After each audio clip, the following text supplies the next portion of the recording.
Pinterest updates 2020. I want to share with you these exciting updates with Pinterest that's going on now that will benefit anyone that's selling or want to sell on Pinterest. Hi there, Tommy Olsson here. First, make sure that you hit the subscribe button below and the little bell so you never miss out on any money making tips that I share in my videos.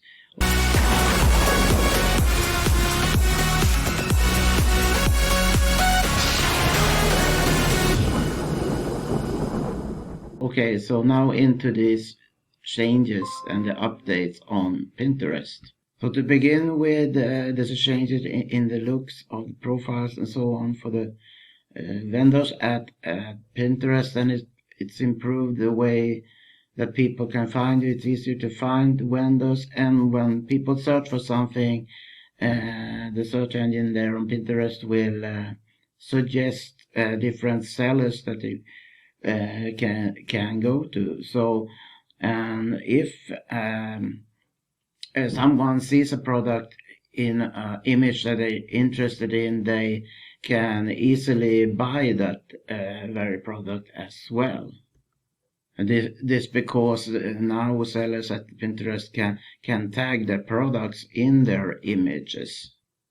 There is also this catalog where people can find different sellers and products, and this is beneficial, of course, also for the sellers at Pinterest. And now, when it comes to advertising on Pinterest, it gets even easier because it's kind of a hands-off advertising when it comes to bidding and so on for the sellers. So this was the update I had for you about Pinterest.